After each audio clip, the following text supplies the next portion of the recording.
We caught a glimpse last year, but now we really get to see what Sidney Jones can do. We know the story by now. He ruptured his Achilles during his pro day in the lead up to the 2017 NFL Draft. Forced him to fall to the second round, got taken 43rd overall. He was projected to be the first or second corner to go off the board. Might have even went in the top 10, but obviously suffered that gruesome injury. He wasn't my number one corner, but he was my number two. I still had Marshawn Lattimore as my top guy. Missed the first 15 games of the year last year, played in that meaningless Week 17 finale against Dallas. Showed some promise, but it's like, it was basically like a preseason game, so who even cares? I did a film study on Sidney Jones after he was selected by the Birds, and I just remember, man, like his film was so damn impressive. So much fluidity in his back pedal and all of his movements. He's very quick. They even had him play the slot during OTAs during the spring. I mean, the Eagles have been putting everybody in the slot, trying to figure out who is going to take over for Patrick Robinson. But Sidney Jones, though, has been turning heads in OTAs. That was something that Al Breer wrote about in his Monday Morning Quarterback column back in late April. So here was what he said. He goes, if you're looking for an area where the reigning champions could be better than they were in 2017, the secondary is one. Second-year cornerback Sidney Jones has turned heads early on in OTAs, showing the ability that had him pegged as a top 20 pick before he tore his Achilles ahead of the 2017 draft. And young journeyman Devontae Bosby has been a revelation at corner too, making for good competition at that spot ahead of training camp. And then Jim Schwartz also kind of talked about Jones during OTAs. He talked about his work ethic from last year being instrumental to his success during the spring. And he says, well, that's ground we covered so many times last year. He did a good job with it up until we were able to activate that window to get him on the field. His challenge was being ready for when that came, which meant mental preparation. I think the mental preparation, sitting in the meetings, meant a lot, but also just being on the sidelines and traveling with the team. We put a restrictor plate on him quite a bit when it came to how much he would run. So now the question is where he fits into the equation. You got Ronald Darby, you got Jalen Mills. Those were your two outside cornerbacks last year. You no longer have Patrick Robinson in Philadelphia, so you got to fill that slot position. You got to find somebody to hold that nickel job down.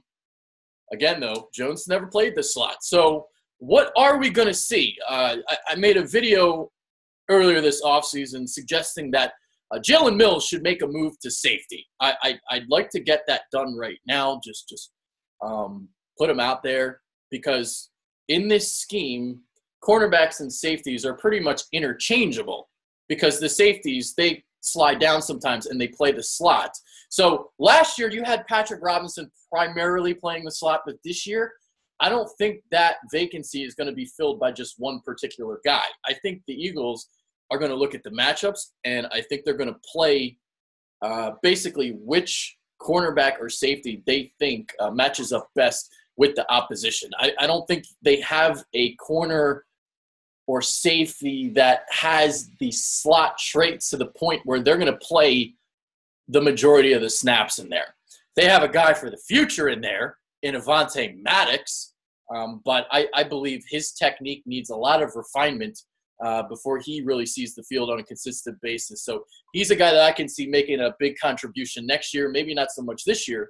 But then again, at the same time, Jim Schwartz is a guy that is not afraid to throw out rookie cornerbacks out there. I mean, Jalen Mills, 7th-round pick. He's been playing his first 2 years and, obviously took such a huge step in his growth last year. And I think he's so versatile to the point that, yeah, you can play him at corner and safety. And I think Ronald Darby's play this year is going to be important for that as well. So if you have Ronald Darby playing really well and you can kind of play Sidney Jones in that other cornerback spot, you got those two starters, you can kind of have Jalen Mills kind of rove around a little bit. When you get in those nickel situations, have him play in the slot, maybe have him play some safety. Obviously that 3 safety look for the Birds was very, very important last year. Will the Eagles bring back Cory Graham? That's been a name that's been mentioned. I believe last year they didn't even sign him until August anyway, if I remember correctly. If I'm wrong, I apologize. But I think they really wanted to see an extended look out of Jeremy Reeves and Trey Sullivan at that safety spot to determine if one of those two would be suited to kind of fill in for Cory Graham. But if they are suggesting that, maybe they want to bring him back, because they made some cuts the other day. They got rid of Randall Goldforth, and the other name is escaping me at this moment. My bad about that. But Goldforth was the guy who tore his ACL last training camp, so he was released. Maybe that opens up the way for Cory Graham. I've been wanting them to bring back Cory Graham. I think he was, instrumental in that 3-safety look, having Malcolm Jenkins, allowing him to play a lot of linebacker because there was a lack of depth at linebacker following Jordan Hicks's injury last year. So Cory Graham's versatility allowed Malcolm Jenkins' versatility to shine as well. So another guy making a lot of plays during the spring that we're hearing about is Devontae Bosby. He's caught the eye of the coaching staff. He's 25 years old, and the amazing thing is he's actually the oldest cornerback on the roster. So that just shows how young and how much potential there is in this cornerback room. He doesn't have any practice squad eligibility remaining, so this is it for him. He's been on the Chicago practice squad, I believe, Kansas City, Philadelphia, spent last year on the scout team. And here's what Jim Schwartz had to say about him earlier in the spring. So he goes, he's a competitive player. He did a really good job for us on the scout team last year. He was ready to play for us last year if need be. He did a great job, not just on the practice field, but in the meeting room, being up on the game plan. We were very fortunate that we didn't have so many injuries that he needed to go, but he was ready and he had the confidence of the coaching staff. He sort of spread his wings a little bit, working in some different positions. He's a very, very competitive player. He's got good size, but his competitiveness stands out. You guys will see that. You didn't see him in training camp last year. You guys will see that in training camp this year. I'm excited about him. We're all excited about the contributions he made to our team last year and what he can do this year. Okay, so getting back to that safety spot, who is going to be that third wheel? I brought up Jeremy Reeves, and I brought up Trey Sullivan. Jeremy Reeves was a former cornerback at South Alabama.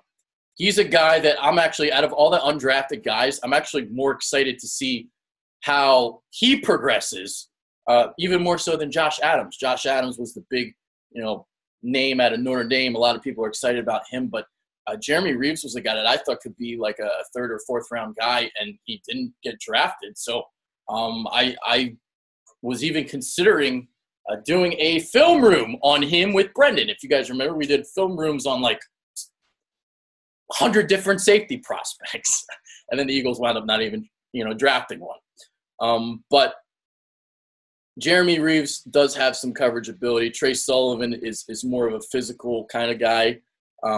He's a big hitter. So I don't know if he really necessarily fits what the Eagles want to do at the safety spot, but Jeremy Reeves does. So I'm curious to see him in the preseason and to see if he can do anything.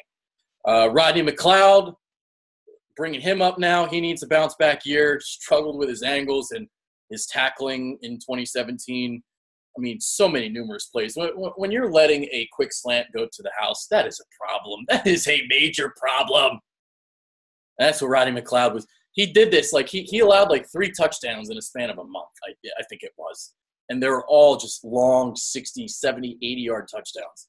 So if he doesn't get better, if he doesn't get back to where he was before, don't be surprised if he's let go next year, because that saves you $4.8 million against the salary cap. The Eagles are already tight against that cap next year. They're already in the red. So there's that. One more name, Rasul Douglas. Another guy that actually has some potential to play safety if they want to do that. Now, I don't think he would be like Mills, because Mills would have different responsibilities than Douglas. See, I think Douglas would fit more of that single high look that McLeod does, because he's got a lot of range, he's got ball skills, and he plays with instincts. So I think he would fit the single high role more so than Jalen Mills. But Jalen Mills, I think, fits the other role where, the versatility, kind of the things that Malcolm Jenkinson can do. So next couple of years, man, I'm really curious because you got young cornerbacks in tow. You may not have, openings for starting spots. So maybe a guy like Rasul Douglas does move to safety. And I do expect by next year that your two cornerbacks will be Jalen Mills and Sidney Jones. I think they will let Ronald Darby walk, not because he's not talented, but because, again, like the Eagles are going to be really strapped against the salary cap. So if they see Sidney Jones develop, you can afford to let Ronald Darby go. So, those are my thoughts on the cornerbacks, the safeties. That's that. So those are it. That's it. That's all the training camp previews for the Eagles. So I did them all. So there it is. With that being said, I am Adrian Fedke. Those are my thoughts on the safeties and corners, the secondary, defensive backs, whatever you want to call them. I'm out of here. Take care.